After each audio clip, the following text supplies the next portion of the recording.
they'll just never let it go. Now, keep in mind, this only applies to Republicans. If you're a Democrat and you're someone like Joe Biden who sniffs kids, beals women up, and takes bribes from foreign countries, the media should be asking a question every day about it. Well, Joe, where did that $40,000 check emanate from? And didn't you realize that the contents of that check, the money may have come from China? You have an explanation. Joe Biden's a Democrat, so jerkwad scum in the media won't ever ask him that question. But if you're a conservative or a Republican in general, you can be reasonably expected that you'll be asked the same question hundreds of times until you give an answer. So for him to put out a statement, the reason that works, putting out a statement then, is now going forward, he can always refer back to the statement. When they say, Mr. Trump, where do you stand on 15 weeks, 16 weeks, 10 weeks, 12 weeks, abortion? He can refer back to the statement. I'm not arguing with you the contents of the statement. I'm talking the strategy of releasing a statement on any issue in general.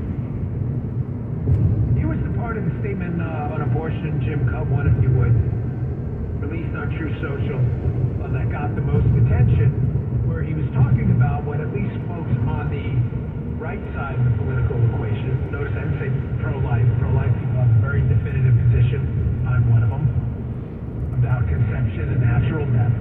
My position's been stated many times, I just said it to you again, therefore then I want you to think it'd be kind of phony for me to tell Trump to put out a statement and avoid making one myself, correct?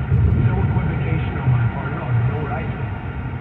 However, people on the right have wanted for a long time for Roe v. Wade to be overturned, and in fact it was, which, as you know now, did not outlaw abortion.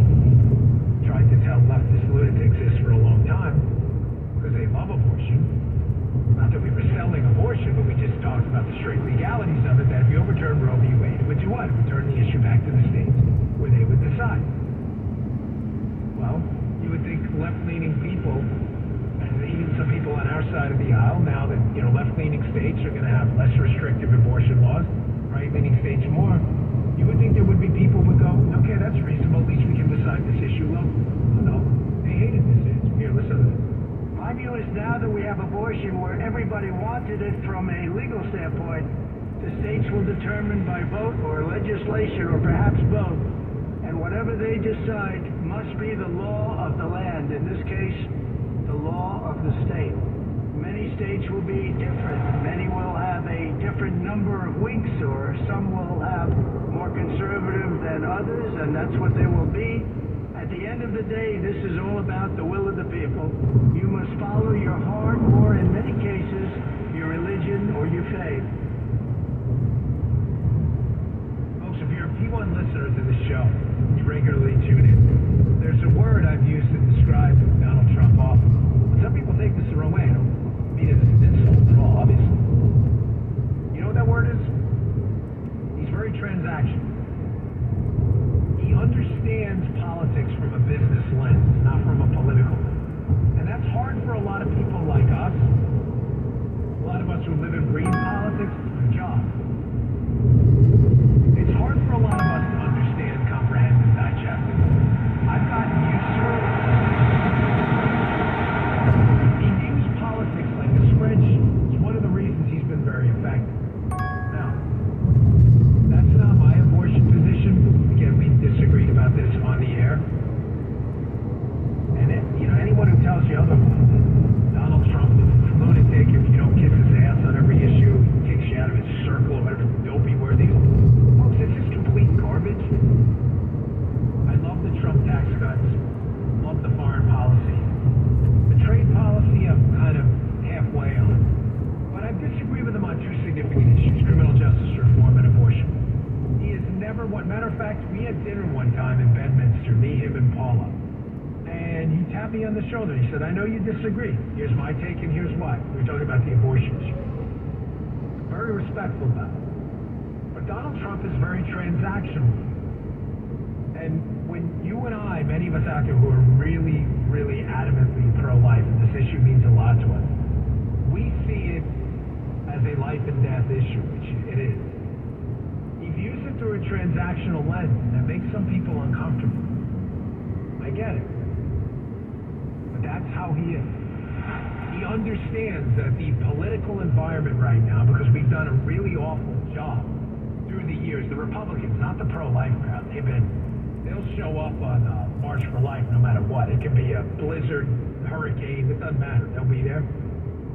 But the Republican Party's generally done a pretty terrible job preserving human life.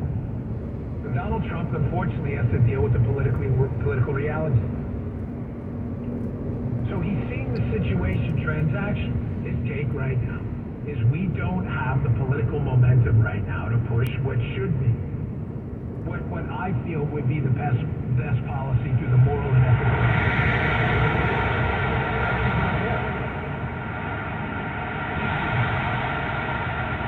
I think we should push hard. There are other politicians who disagree and say that is about immigration in 2016. Donald Trump's run on immigration so stupid, no one's going to do that. Really, he's going to get a record number of Hispanic votes. He has to do a better job. That's criticism on the right. But hey, listen, making exceptions. If it's life or death, there's really no exception.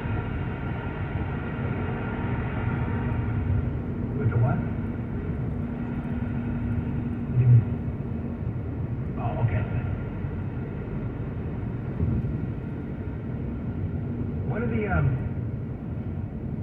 of the reasons I think the exceptions debate is always a frosty. I understand a lot of your feelings on it. A lot of people I respect on social media who are like, listen, man, we can't go into that, we can't defend that. We're not defending the reason for the, quote, exceptions are rape, incest, and life. The life of the mother is an obvious one. It's the actual life of the mother at stake, which is by the way, extremely rare scenario. Extremely rare. Then, yeah, there are some situations where some really horrible decisions have to be made.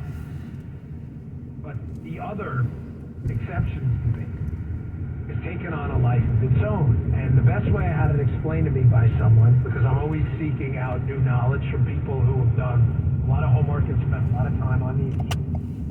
Someone explained to me once, they said, Dan, just imagine it was a toddler. I said, what do you mean? They said it was a toddler who was a product of a crisis pregnancy, some tragedy like a rape. Horrible, we can all agree, period.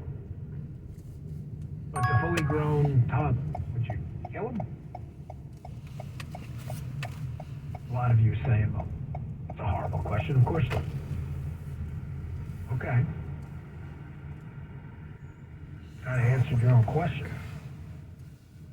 Here he is, a It's a really difficult one. I understand that. Fucking retard. It's right there. Yeah, I understand the debate too. Well, what do you know? Yes, to You're be right. in and out of the damn house all I'm the a man that fucking don't get time. pregnant, contrary to what the lefties want to tell you. But I don't. I can't do a lot of things, but I still can understand the morality of them. I hate this fucking guy I work with. I hate him so